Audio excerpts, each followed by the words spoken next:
Hey guys, how's it going? I hope your day is going quite splendid. But hey, let's go ahead and move on to, first off, a quick announcement. This is the last footage for Quake 1. The reason why is because I've already beaten it.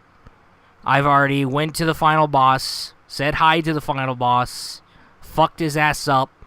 Bada bing, bada boom, single player campaign completed. It's a good thing that I have already gotten that over with. Anyway, let's go ahead and move on. I do want to go ahead and talk about 4K. Now, 4K resolution is like higher than 1080p, thus meaning improved image quality. The problem I have with 4K is 60 FPS isn't very common, so that basically means my chances of running into a camcorder and getting the upgrades to the computer to pretty much handle 4K 60 FPS are very less likely. Oh yes, and I forgot to add in, while yes, we do have the upgraded PlayStation 4, we do have the upgraded Xbox One, but, however, let's go ahead and include the NX in this. I mean, no console has ever gone 4K 60 FPS. Yes, I do seem to be very picky about my frame rates, but however, I've been very happy with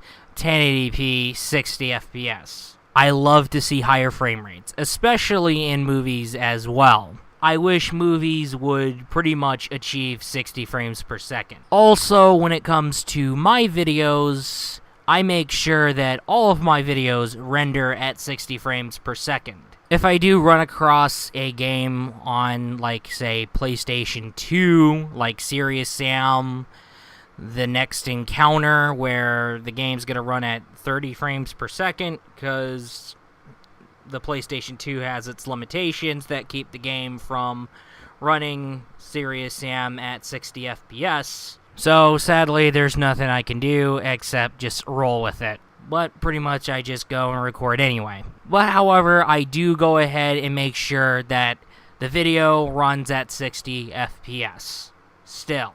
And a lot of you guys have noticed, since 60 FPS has been introduced to YouTube, I have rendered my videos, even my camera videos, you know, my video skits, my discussion videos with my face on the camera, and not gameplay footage, they still end up rendered in 60 FPS. I make sure that I pick up camcorders that can do 1080p 60 FPS. My demand for 60 FPS pretty much comes from the fact that I pretty much want to run my games at 60 FPS. I am so spoiled by 60 FPS. I gotta have 60 frames a second. I'm gonna say this for 4K gaming, 4K cameras, drones, 360-degree virtual reality cameras, and I'm gonna go ahead and say this straight up. 60 FPS or I ain't sold. Why, yes, I do have a soft spot for games and pretty much software, but I'm talking about hardware to record with.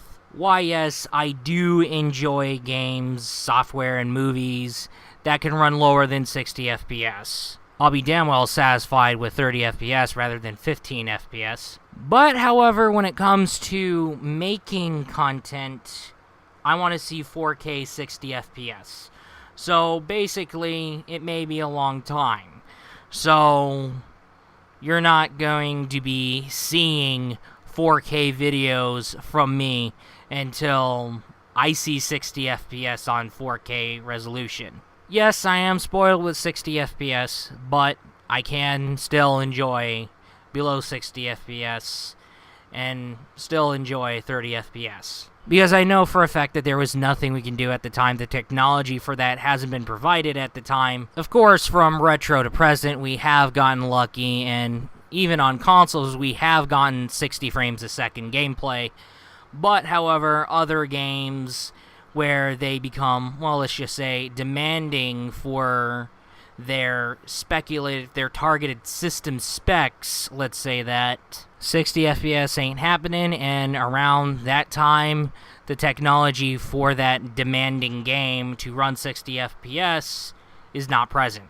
But, however, when I do want to go ahead and buy shit to record video, record footage, that's where I demand 60 FPS. As a matter of fact, movies, games, even games on consoles, even videos on YouTube, they would love to have 60 FPS as well. And yes, there's a lot of things that can cause people's addiction to 60 FPS, even creators. We get spoiled for 60 FPS through PC gaming, fatigue of 30 FPS, and pretty much the smoothness of 60 FPS. Anyway, that is all, and I'll be looking forward to you in the next video.